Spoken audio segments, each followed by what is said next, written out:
Summary of Animal Farm Chapter 1. The owner of Manor Farm, Mr. Jonas, locks his hen houses for the evening. But he is too drunk to remember to shut everything before he goes to bed. As soon as the lights are off in the farmhouse, the animals all stir and make their way to the big barn, where the old boar, Old Major, wants to address everyone. Old Major lies on a raised platform.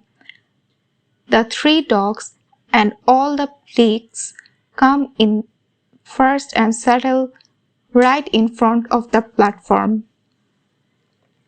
The hens and pigeons perch in windows and the rafters.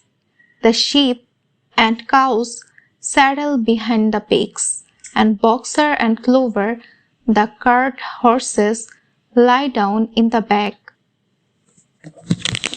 Clover saddles a brood of orphaned ducklings in the crook of her leg as the cantankerous old donkey. Benjamin and the goat Muriel join the horses. The foolish mare Molly shakes her braided and baribond man while she munches sugar, and the cat finds the warmest spot between Boxer and Clover. The cat doesn't listen to Old Major at all, seeing that everyone but old Moses, the tame raven, is present. Old Major begins. He addresses everyone as comrades and announces that he is going to die soon, but wants to share his wisdom and dream he had with everyone before he does. He says that the nature of their lives in the horrendous, they only get enough food to keep them going, and once they are no longer useful, Mr. Jonas kills them. Animals, he insists, are slaves, though they don't have to be. Manor Farm would support many animals comfortably if only humans did not steal the products of their labor. If they remove man, they won't be hungry or overworked.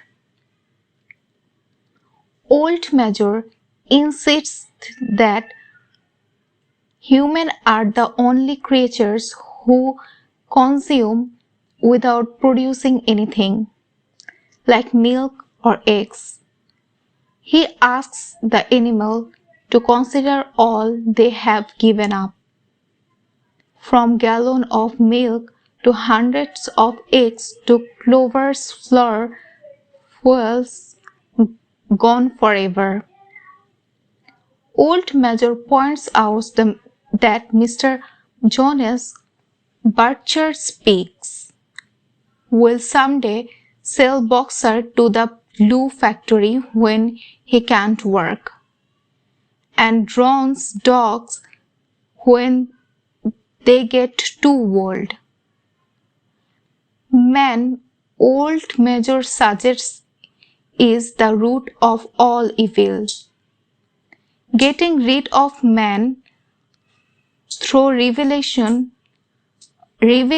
would free the animals. And Old Major insists that the rebellion will come in due course.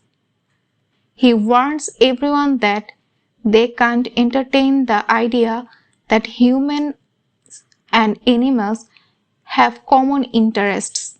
They must believe that all men are enemies and all animals are comrades.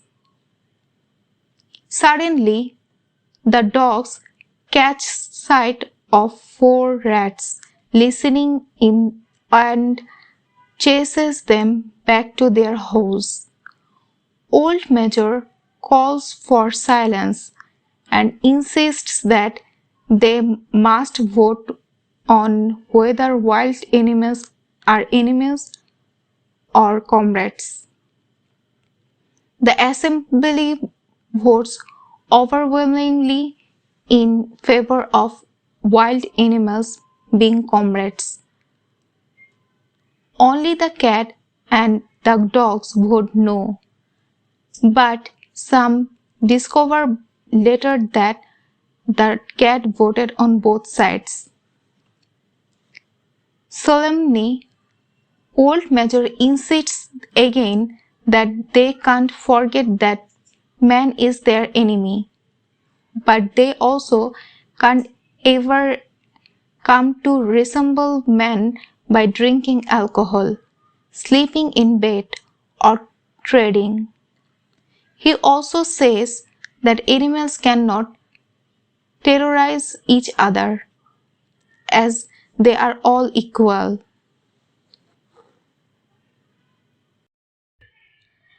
Analysis of Chapter 1 of Animal Farm.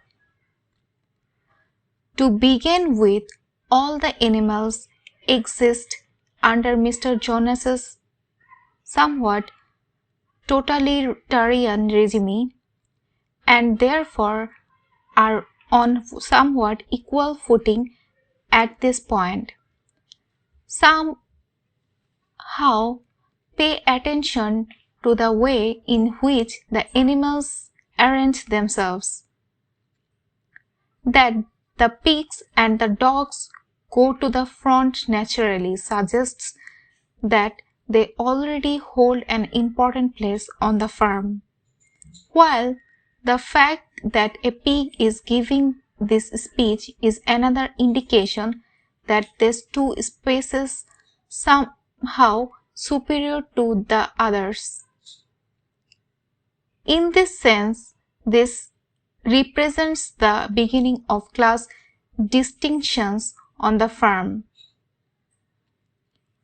Molly and the cat are representation of middle classes who prior the Bolshevik Revolution in 1917 were already pretty comfortable with their lots of in life. At representations by Molly's ability to obtain sugar and the cat's bailing for the best, warmness spot and lack of interest in what happens, everything that Old Major says points a horrified picture of what life is like on the farm. His speech as whole mirrors the Communist Manifesto by Karl Marx and Friedrich Engels, in that the problem is ruling class and that the lower classes are allowing themselves to be subjugated. Again, the idea that humans are the only creatures who don't produce anything is a direct parallel to the Communist Manifesto, as Karl Marx proposes the real evil is that people don't get to enjoy the fruits of their own labor. Rather, they make chairs to farm for others who then profit of their labor. Notice that Old Major uses absolutes when he warns the animals that they cannot even think that animals and humans might not be able to work together. This means that if the animals takes this seriously, there will be little room for nouns.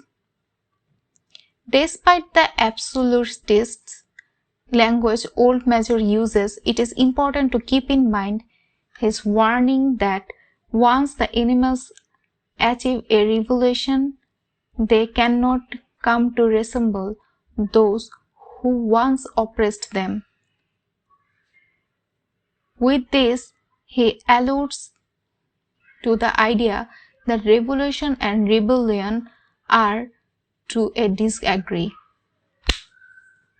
cyclical, and it's normal for those who seize power to want to have all of it, while also warning everyone to be on the lookout for corruption.